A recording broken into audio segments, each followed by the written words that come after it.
Welcome back to this week's edition of the Rock and Roll Ghost podcast. This week we have filmmaker Gaz Alazraki, who has just come out with the smash success Father of the Bride, which is on HBOMAX. You guys really hit it out of the park from what I hear. Welcome to the show, Gaz.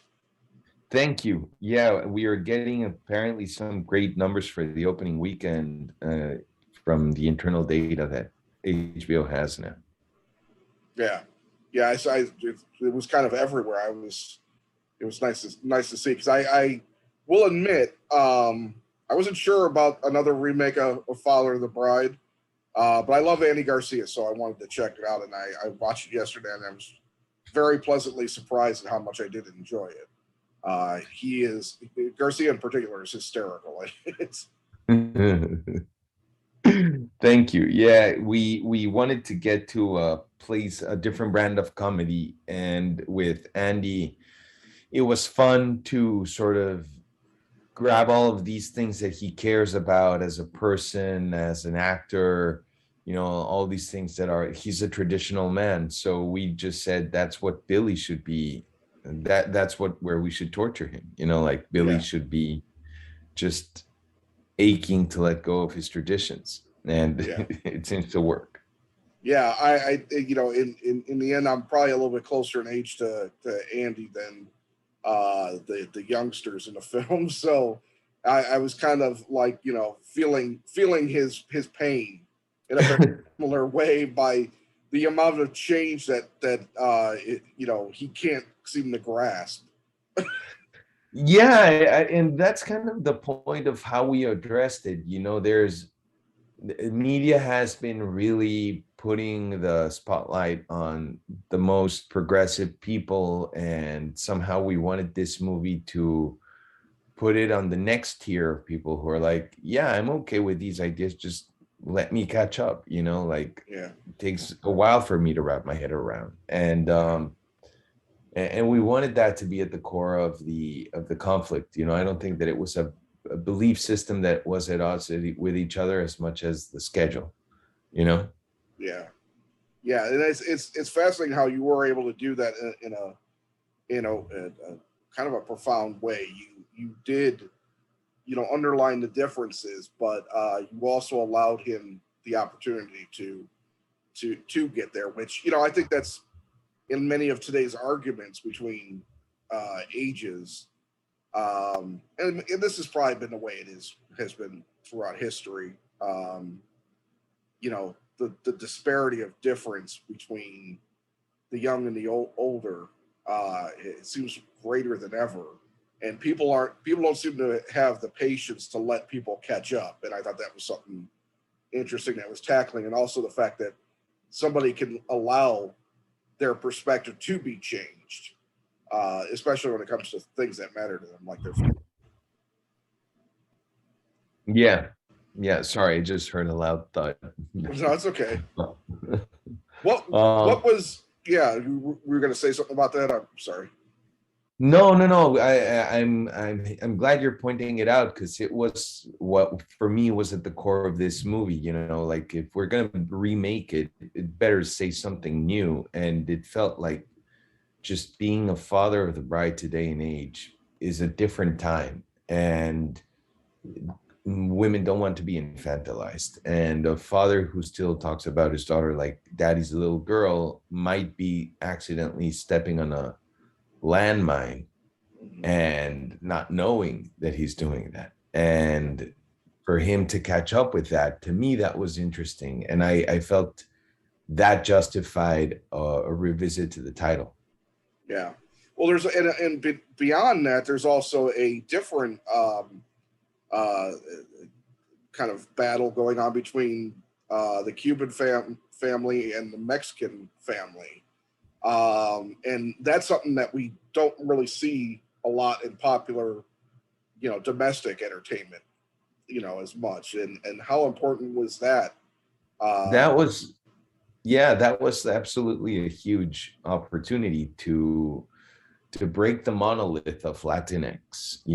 I mean, not only do we have different nationalities, and as you can see, I mean, the similarities are there. You know, they're not unjustified, but just like East Coast people see themselves differently to West Coast people, we see ourselves differently from Cubans or Mexicans or Colombians, even though recognizing that we can be part of the same the same lineage of Spain, you know.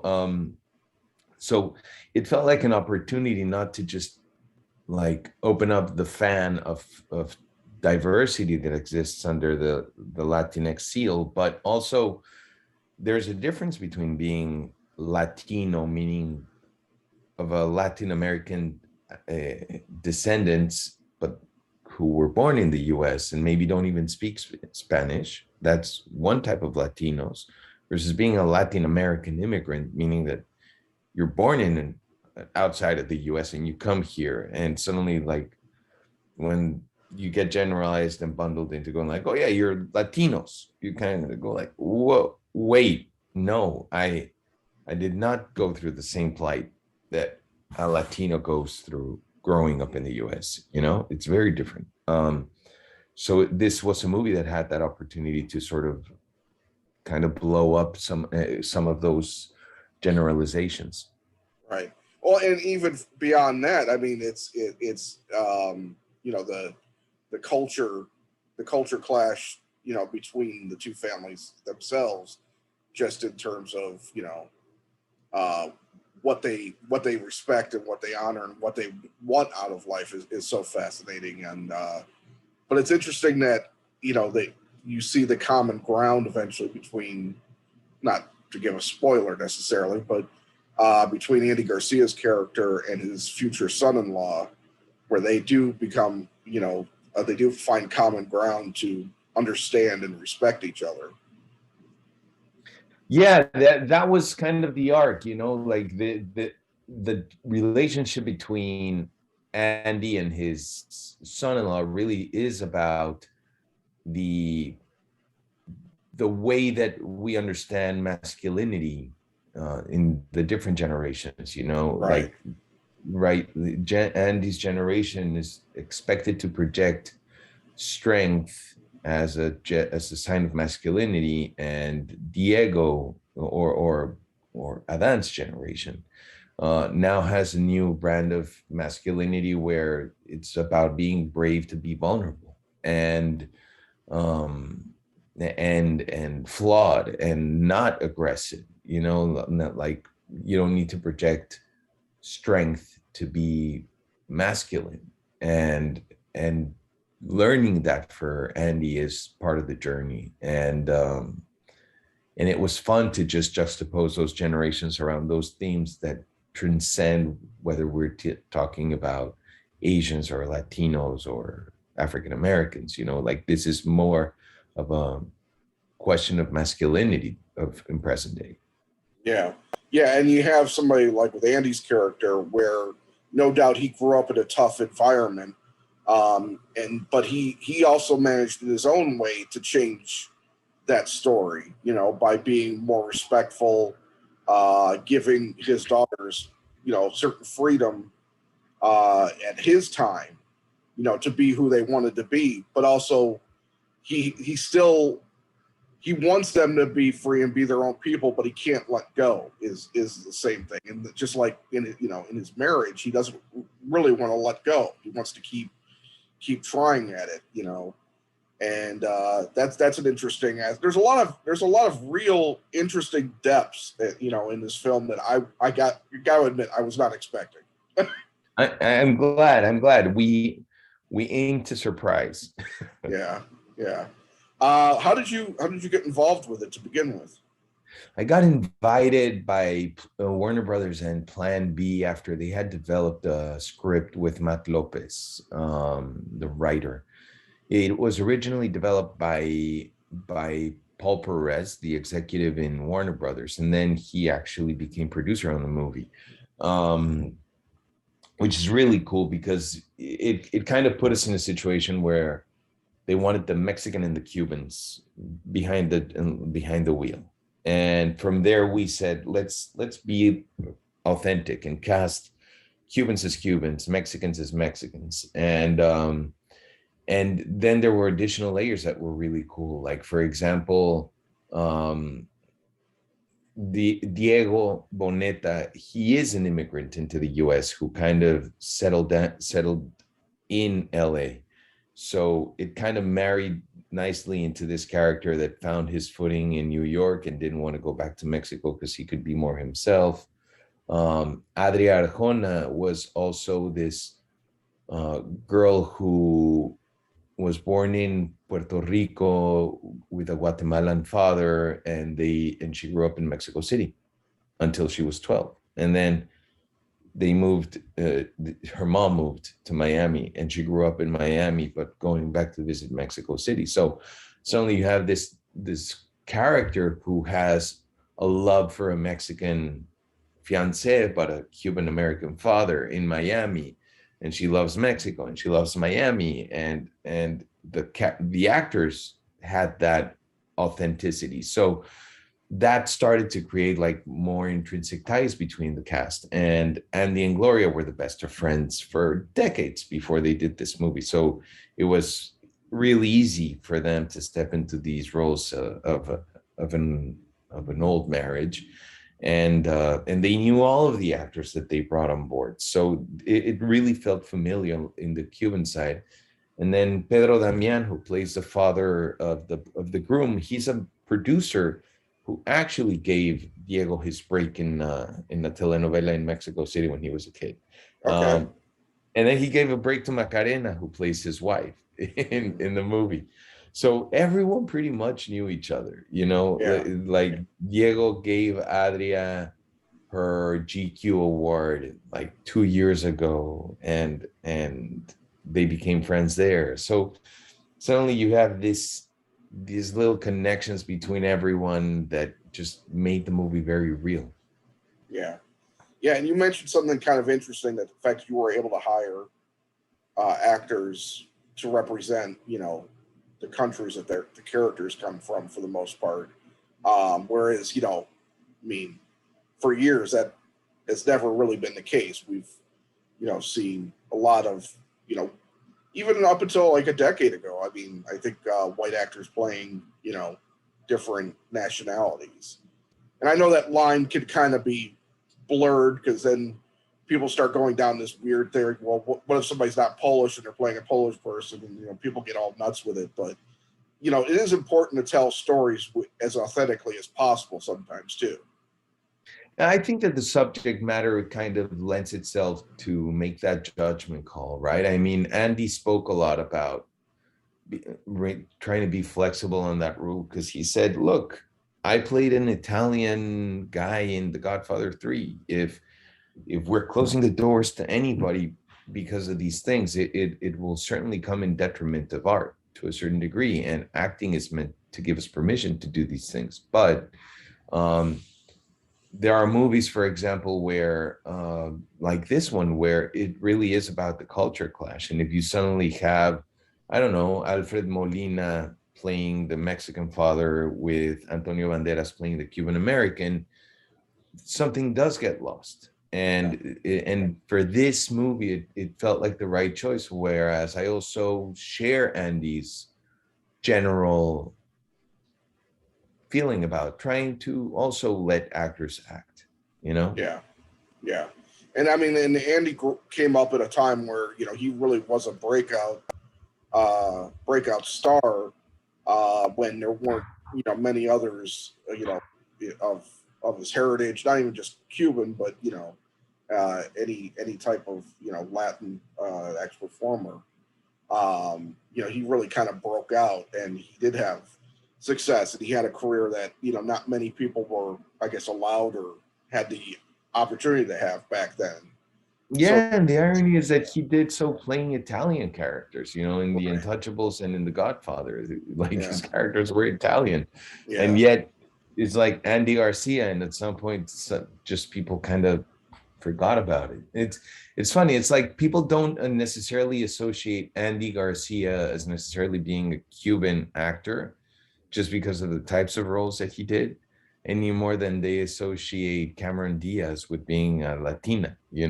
right, yeah, yeah. That I that's I Yeah, and it's an interesting argument or discussion to be had all around. I think is all of this. I think we're going through a period of adjustment and trying.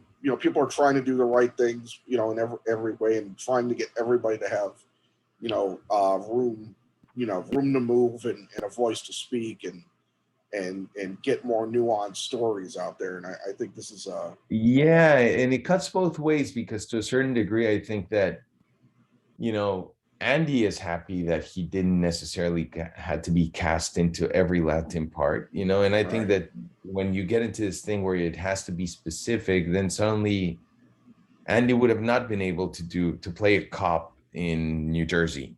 Right. Like so many roles would be off the table if that's how you were going about it. So Right. actors, I think, want to act. They want to play. They want the opportunity to jump into someone else's feet and try to do something different. So, not like there's merit to get it more specific, and also there's merit to knowing how to keep it flexible. Yeah. Yeah. Well, I mean, I don't want to hammer this point home, but so what kind of shooting schedule did you end up having with this? How long were you filming for?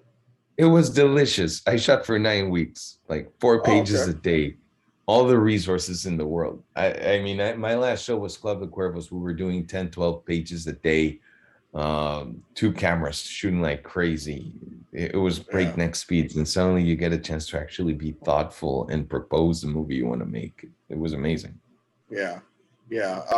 If everything about it feels right, and so I've been recommending it, and I really had. I just need to tell you, I just really had a blast with it, with watching, and I don't, like I said, I love being surprised. No, I'm one of those people that loves seeing movies, love going to the movies. I love watching movies at home. I don't ever want to not like a movie. I go into every movie hoping I love it. You know, Yeah, you know. And so I was glad that I loved. I love this one because I'm so grateful. I'm so glad, man. Like I really did want to connect with you and people outside of the Latin culture. Like yeah. I was hoping to extend the conversation. Well, in the end, it's still family is still universal. Mm-hmm. You, Mm-hmm. so And you have to, yeah, and you really need to find what are those universal aspects so that you don't get boxed into the specifics of a culture. And right, so because so you can yeah. really get narrow things down and get into extreme analyzed arguments between culturally, but you also want to make something that you probably, I mean, it's a family film, is in a sense. I mean, it's not meant to be a documentary about Yeah, yeah. I mean, so what have you heard back now that it's such a success? Have you just been getting flooded with calls about how great and happy everybody is with it? Yeah, you hear from people all over, like from way back also. People kind of reach out and it's pretty great. And it's still going. Like today, people were still reaching out and saying, like, yo, I finally saw it. It's good. Like I Yeah. didn't think it was gonna be good.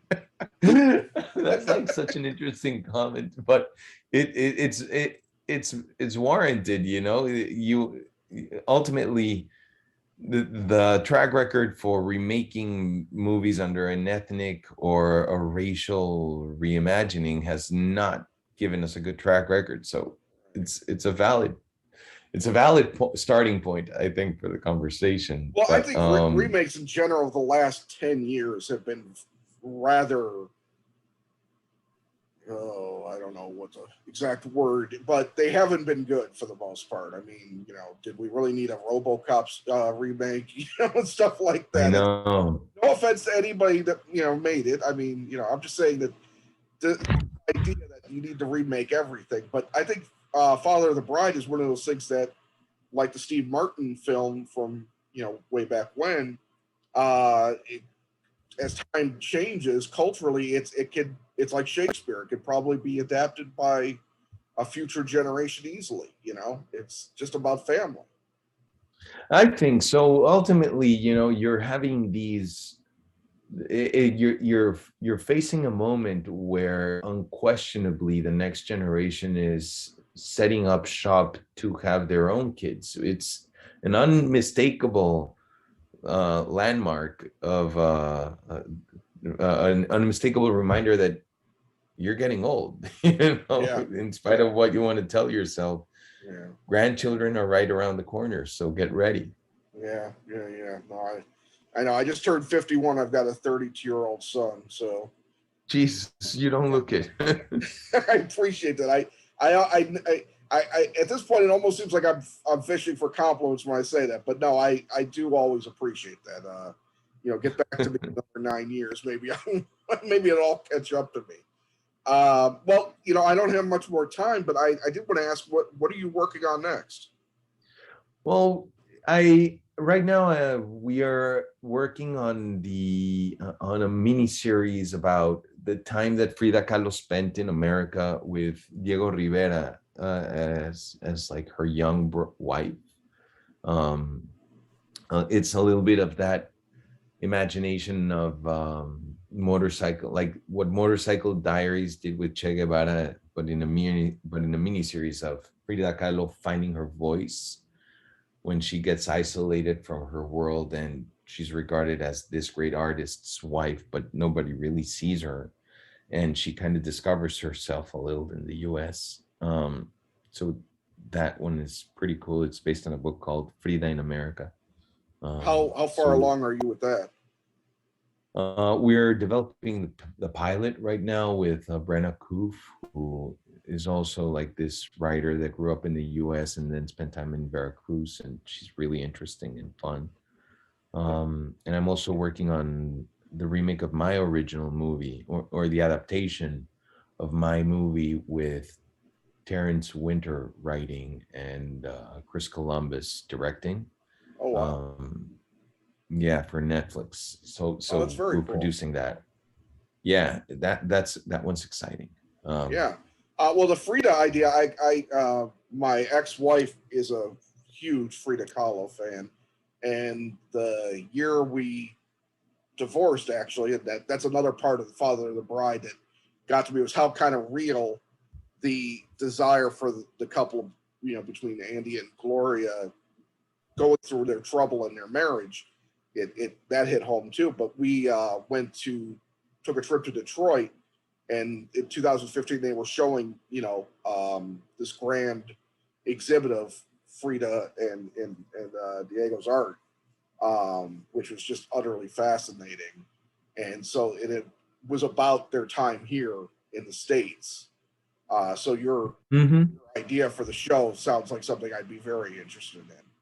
I'm glad. I think that there's an interesting awakening for they were a communist couple in the heart of the Rockefeller era, like, Yeah, I mean, the juxtaposition of those two worldviews was pretty intense, and it kind of forced Frida to really own what she stood for. And you think about it, and she married Diego when she was 16 and he was like 30. Today that would be called anything from gaslighting to grooming to to yeah, just plain wrong.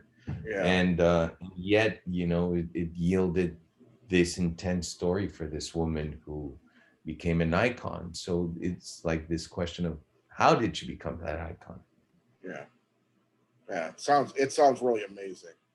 I'm I'm Yeah. I'm hoping the best for that project, because it sounds. I'm hoping the best for all of your projects, because I'm very eager to see what you have next after being blown away by Father of the Bride. I'm grateful to hear that, Brad. Thank you so much. Yeah. Well, Gaz, I'm sorry, I almost called you Gary again. It's Yeah, I fine. really appreciate you taking the time today. And again, best of luck. And I'm so happy for your success with Father of the Bride. So thank you again for being a guest on the show. Thanks, man. Thanks for having me. It's I like your show. Oh, I appreciate that. Thank you. Yeah, All right. thank you. All right. Well, you have a good rest of your day. Okay. Take care, you too. You too. Bye. Bye.